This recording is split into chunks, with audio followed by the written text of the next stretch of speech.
জগন্নাথ বিশ্ববিদ্যালয়ের কেন্দ্রীয় ছাত্র সংসদ নির্বাচন শুনতে এটা একটি সাধারণ ক্যাম্পাস নির্বাচন মনে হলেও বাস্তবতা মোটেও তেমন নয়।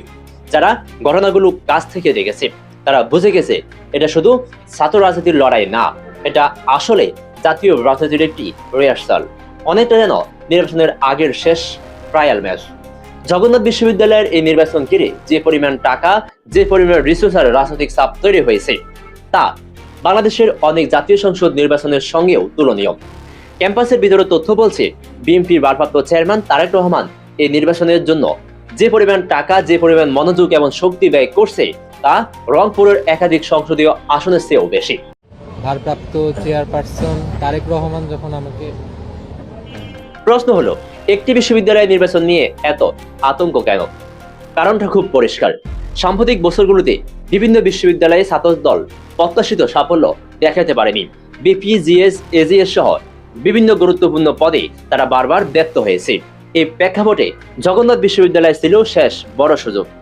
পুরান ঢাকার রাজনৈতিক কেন্দ্র হিসাবে এই ক্যাম্পাসের প্রতীকী গুরুত্ব অনেক বেশি। এখানে হার মানি জাতীয় রাজনীতিতেও দুর্বল বার্তা পাঠানো। এই ভয় থেকে শুরু হয়েছে ডু অর ডাই রাজনীতি।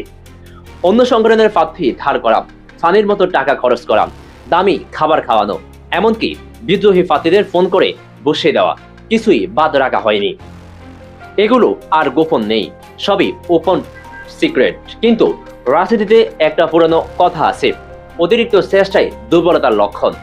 জগন্নাথ বিশ্ববিদ্যালয়ের নির্বাচন ঘিরে ছাত্রদল ও বাংলাদেশ জাতীয়তাবাদী দলের আচরণ ঠিক সেটাই প্রমাণ করছে।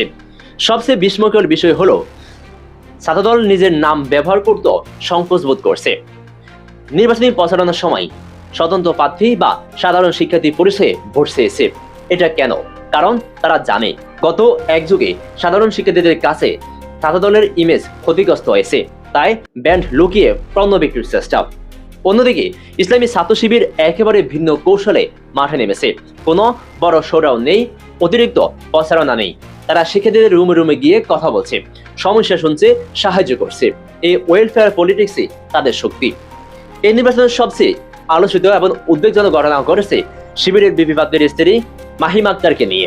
তিনি একজন জগন্নাথ বিশ্ববিদ্যালয়ে নিয়মিত ছাত্রী। তার একমাত্র অপরাধ তিনি হিজাব পরেন এবং একজন শিবির নেতার স্ত্রী। তাকে ক্যাম্পাসে হেনস্থা করা হয়েছে, ঘিরে ধরা হয়েছে এবং শেষ পর্যন্ত পুলিশের হাতে তুলে দেওয়া হয়েছে। এই দৃশ্য বাংলাদেশ নতুন করে দেখছে না। গত 15 বছর আমরা ঠিক এই চিত্রটাই দেখেছি ছাত্রলীগের আমলে। আজ প্রশ্ন উঠেছে, নাম বদলালেও কি চরিত্র কি বদলেছে? একজন নারী শিক্ষার্থীকে ধর্মীয় পোশাকের কারণে টার্গেট করা, ব্যবসায়ীদের মারধর করা, এসব কি সুস্থ রাজনীতির নমুনা? যদি একটি বিশ্ববিদ্যালয়ের নির্বাচনে এমন দাপট দেখানো হয়, তাহলে জাতীয় নির্বাচনে কি করবে? এই প্রশ্নটাই এখন সাধারণ মানুষ করছে। মজার বিষয় হলো, সব টাকা, পেশি শক্তি আর প্রশাসনিক চাপের পরেও ক্যাম্পাসের বাতাস অন্যদিকে বইতে শুরু করছে। বিভিন্ন জরিপ ও বিতরণ তথ্য বলছে শিবিরের দিকে ঝুঁকছে শিক্ষার্থীরা। কারণ আজকের শিক্ষার্থীরা আর শোডাউন দেখে না, তারা দেখে কে বিপদে পাশে ছিল, কে বাস্তব কাজ করছে। এখানে সিম্পেথি ভোট একটি বড় ফ্যাক্টর হয়ে উঠছে। মাহিম আক্তারের মতো ঘটনাগুলো সাধারণ শিক্ষার্থীদের মনে গভীর প্রভাব ফেলছে। তারা বুঝেছে আজ যাকে টার্গেট করা হলো, কাল সেটা যে কেউ হতে পারে। এই কারণে জগন্নাথ বিশ্ববিদ্যালয়ের নির্বাচন তারেক রহমানের জন্য শুধু একটি ছাত্র নির্বাচন নয়, এটি তার নেতৃত্বের পরীক্ষা। এখানে হার মানি তার জনপ্রিয়তা ও কৌশল নিয়ে বড় প্রশ্ন ওঠা। আর শিবিরের জয় মানি জাতীয় রাজনীতিতে একটি স্পষ্ট বার্তা, মানুষ বিকল্প খুঁজছে। দিন শেষে ফলাফল যাই হোক, একটি বিষয় পরিষ্কার, এই নির্বাচন প্রমাণ করছে টাকা দিয়ে ভোট কেনা যায় না, পেশি শক্তি দিয়ে মেধাকে চিরদিন দমন করা যায় না। জগন্নাথ বিশ্ববিদ্যালয়ের এই নির্বাচন হয়তো ইতিহাসে লেখা থাকবে একটি ক্যাম্পাস থেকে শুরু হওয়া বড় রাজনৈতিক টার্নিং পয়েন্ট হিসাবে। দর্শক, আপনার মূল্যবান মন্তব্য কমেন্টের ঘরে জানান। আর এই চ্যানেলে নতুন হয়ে থাকলে সাবস্ক্রাইব করে আমাদের সাথে থাকুন। ধন্যবাদ।